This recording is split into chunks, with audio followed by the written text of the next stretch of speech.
Sarah sat up when the policeman came into the room. "I'm Trooper Ray Harmon, ma'am, and as of yet we don't have your name."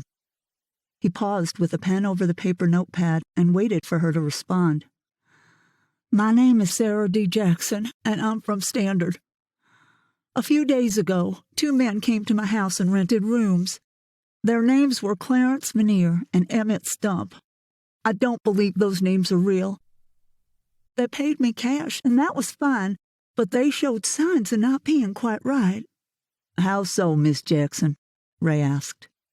"Well," Sarah sucked in some air and heaved out a long sigh. "They smelled funny. They seemed to read my mind. I turned to ask Stump for the rent, and he had it in his hand and was smiling as he gave it to me.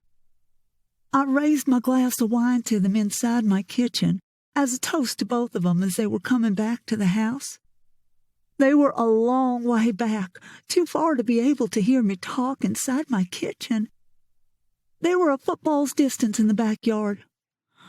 But," Sarah looked distraught, "as soon as I raised my glass and said out loud, 'Here's to you guys,' both of them raised their heads up and smiled.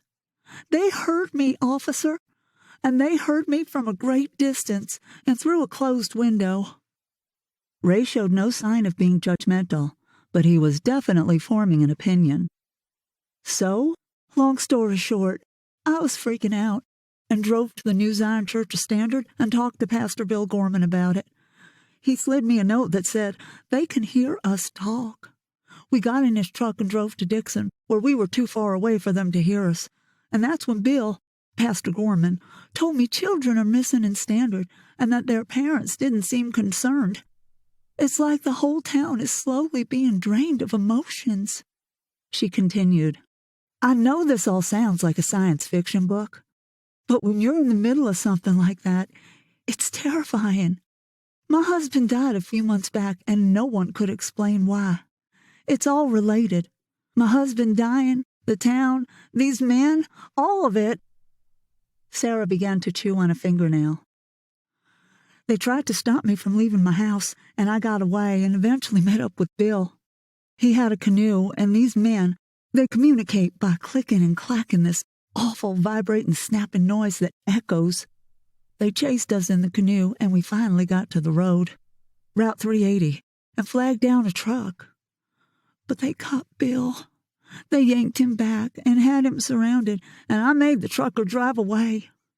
Then they were all over the trailer, which was loaded with pine trees, long strip pine trees. Anyway, I told the driver who they were, and he saw them climbing all over those trees in the back of his truck. Then he got this far-off look on his face, and he told me his name. And then he opened the door and tossed himself out. I think he was run over by the truck wheels." "Where on Route 380 was this?" "Not far from the Standard Bridge," Sarah said. "On this side of it, a few miles." "What was the driver's name?" "I can't remember." Sarah looked out the window. "He told me, but I forgot. Stump killed the deputy in Ferry Springs, and I don't know for sure, but I imagine he killed the driver that hit the trailer behind the truck I was driving." "What makes you say that?" "Well, that's what he does. That's what they all do, all of them. They take over people's lives and they kill anyone who knows they're here.